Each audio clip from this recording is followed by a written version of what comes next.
सम्पूर्णमा नमस्कार। आज म यहाँहरूलाई माटोको नमुना कसरी सङ्कलन गर्ने भन्ने बारेमा सिकाउन गइरहेको छु। माटोको नमुना सङ्कलन गर्ने मुख्य उद्देश्य भनेको माटोमा भएको खाद्य तत्त्वको अवस्था के छ भनेर पत्ता लगाउनु नै हो। सर्वप्रथम त माटोको नमुना सङ्कलन गर्नका लागि केही सामग्रीहरू जुटाउनु पर्ने हुन्छ। जस्तै कि सम्भव भएसम्म माटो निकाल्ने सोइल अगर छैन भने बेल्चा यानि कि साबेल, त्यो पनि छैन भने कोदालो प्रयोग गर्न सकिन्छ। माटो खनाउनका निमित्त ट्रे, बाल्टी, आरी जे उपलब्ध छ त्यो पनि छैन भने बोरा प्रयोग गर्न सकिन्छ।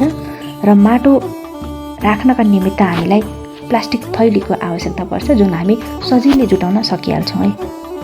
अक्सर हामी कति ठाउँबाट चाहिँ नमुना स्याम्पल लिने भन्ने कुरामा अलमल्ल परिरहेका हुन्छौँ। यसको लागि चाहिँ माटोको प्रकार, माटोको रङ र जग्गाको भिरालोपना अनुसार चाहिँ हामीले कतिवटा स्याम्पल लिने भन्ने कुरा निर्धारण गर्छौँ। सामान्यतया चाहिँ हामीले 7 देखि 10 वटा ठाउँबाट माटोको नमुना सङ्कलन गर्न सकिन्छ है। त्यसका निमित्त चाहिँ हामीले पहिलो नम्बरमा फिल्डलाई चाहिँ कुनै अल्फाबेट हुने गरी, जस्तो कि यक सेपमा, वाइ सेपमा र जेड सेपमा जस्ता सेपहरू रेखाङ्कन गरेर चाहिँ सकेसम्म 7 देखि 10 वटा ठाउँबाट माटोको सङ्कलन गर्न सकिन्छ है। त्यो माटोको सङ्कलन गर्ने क्रममा चाहिँ हामीले उपलब्ध भएसम्म सोइल अगर प्रयोग गर्नुपर्ने हुन्छ। उपलब्ध नभएमा हामी बेल्चा अथवा कोदालो पनि प्रयोग गरेर चाहिँ माटोको नमुना लिन सक्छौँ। सोइल अगर अक्सर हामीसँग 3 प्रकारका सोइल अगरहरू रहेका छन्। पहिलो प्रकारको सोइल अगर भनेको स्क्रु अगर भनेर भनिन्छ, जुन चाहिँ अलिकति साह्रो माटो छ, जहाँ चाहिँ ढुङ्गा बढी भएको छ, माटो निकाल्न सहजै सकिँदैन भने त्यस्तो ठाउँमा हामी स्क्रु अगर प्रयोग गर्छौँ। अर्को छ अलिकति नरम माटोको लागि हामी बकेट अगर भन्ने प्रयोग गर्छौँ भने जहाँ चाहिँ अलिकति हिलो माटो छ त्यस्तो ठाउँमा चाहिँ हामीले फेरि ट्युब अगर भन्ने अगर चाहिँ प्रयोग गर्छौँ। यी अगरहरू उपलब्ध भएसम्म प्रयोग गर्ने, भएन भने हामीले कोदालोको प्रयोग गर्नुपर्ने हुन्छ। कोदालोको लागि चाहिँ हामीले दुवैतिरबाट छड्के हुने गरी भिसेपमा काट्ने। त्यो काटेको भाग चाहिँ हाम्रो सतहदेखि तलसम्म चाहिँ 20 सेन्टिमिटर हुन जरुरी छ।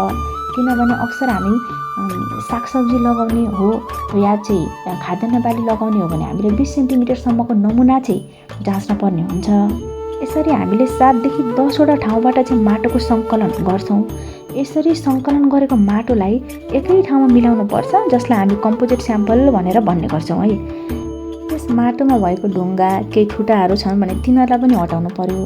माटो राम्रोसँग मिसिसके पछाडि त्यहाँ माटोमा भएका डल्लाहरू पनि फुटाइसके पछाडि हामीले 4पाटे आकार बनाएर त्यसलाई क्रस सेप दिएर दुईटा अपोजिटतिरको भएको माटोको भागहरूलाई चाहिँ हामीले हटाउनु पर्ने हुन्छ।